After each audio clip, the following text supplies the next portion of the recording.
ప్రచారంలో ఇచ్చిన హామీలను ఒక్కొక్కటిగా అమలు చేస్తున్న ట్రంప్ ఇప్పుడు మరో కీలక నిర్ణయం తీసుకున్నారు.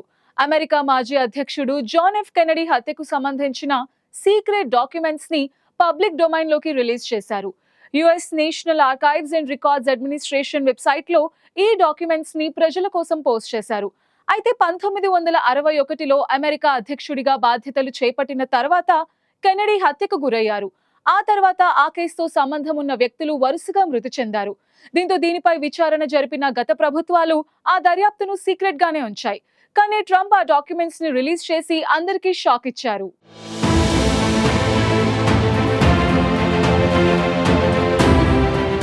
అమెరికా అధ్యక్ష ఎన్నికల సమయంలో ట్రంప్ ఇచ్చిన హామీలను ఒక్కొక్కటిగా అమలు చేస్తున్నారు. ఇప్పటికే ఇమిగ్రేషన్, పౌరసత్వం వంటి విషయాల్లో కీలక నిర్ణయాలు తీసుకుంటున్న ట్రంప్ ఇప్పుడు మరో హామీని అమలు చేశారు.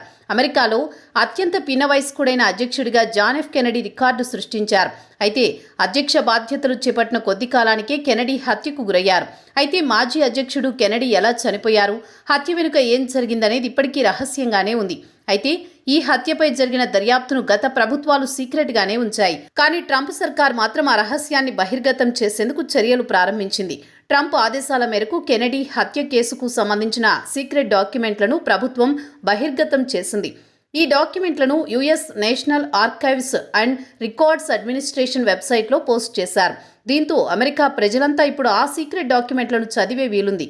అమెరికా అధ్యక్షుడు ట్రంప్ గరిష్ట పారదర్శకతతో కూడిన కొత్త శకానికి నాంది పలికారని US national intelligence director Tulsi Gabbard అన్నారు. ఎలాంటి సవరణలు లేకుండానే కెనడీ హత్య కేసు రహస్య దస్తావేజులను ప్రజలకు అందుబాటులోకి తీసుకువచ్చామని వెల్లడించారు.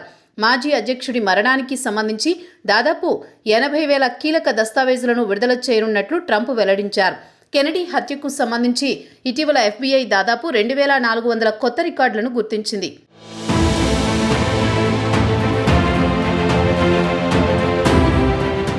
(1961) అమెరికా 35వ అధ్యక్షుడిగా జాన్ ఎఫ్ కెనడీ బాధ్యతలు చేపట్టారు. 43 ఏళ్లకి ఆయన అమెరికా అధ్యక్షుడిగా ఎన్నికయ్యారు. చిన్న వయసులోని ఆయన అమెరికా అధ్యక్షుడిగా ఎన్నికై రికార్డు సృష్టించారు. అయితే 1963 నవంబర్ 22న టెక్సాస్లో పర్యటనకు వెళ్లిన కెనడీపై దాడి జరిగింది. కారులో ప్రయాణిస్తున్న సమయంలో కెనడీపై దుండగుడు వెనుక నుంచి కాల్పులు జరిపాడు. ఈ దాడిలో ఆయన ప్రాణాలు కోల్పోయారు. ఈ హత్య కేసులో ముందుగా లీ హార్వే ఓస్వాల్డ్ అనే వ్యక్తిని ప్రధాన నిందితుడిగా పోలీసులు అరెస్ట్ చేయగా, కేసు దర్యాప్తు జరుగుతున్న సమయంలో అనూహ్యంగా అతను కూడా హత్యకు గురయ్యాడు. అయితే హార్వేను చంపిన హంతకుడిని పోలీసులు అరెస్ట్ చేసి శిక్ష వేయగా, కొంతకాలానికి అతను కూడా క్యాన్సర్ వ్యాధి బారిన పడి మరణించాడు. అయితే అతని హత్యపై అనుమానాలున్నాయి. అప్పటి నుంచి కెనడీ హత్య కేసు ఓ పెద్ద మిస్టరీగానే మిగిలిపోయింది. అయితే విచారణ ఆ తర్వాత ఎంతవరకు జరిగింది, ఇంతవరకు ఏం తేలింది అనే వివరాలను ప్రభుత్వం ఇన్నాళ్లు రహస్యంగానే ఉంచింది.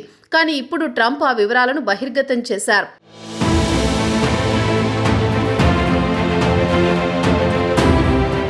ఇక జాన్ ఎఫ్ కెనడీతో పాటు బ్రిటన్ రాజకుటుంబానికి చెందిన ప్రిన్స్ హ్యారీ ఇమిగ్రేషన్ కేసుకు సంబంధించిన దస్తావేజులను ట్రంప్ ప్రభుత్వం రిలీజ్ చేసింది.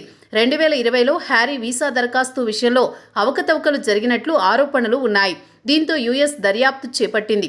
అందుకు సంబంధించిన దస్తావేజుల్లో చాలా భాగం సవరణలు కూడా జరిగాయి. వాటిని ఇటీవల బహిర్గతం చేశారు.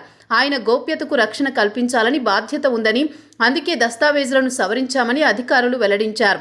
అంతేకాకుండా వీసా జారీ సమయంలో ఆయనకు ప్రత్యేక మినహాయింపులు కల్పించినట్లు ఎలాంటి ఆధారాలు లేవన్నారు.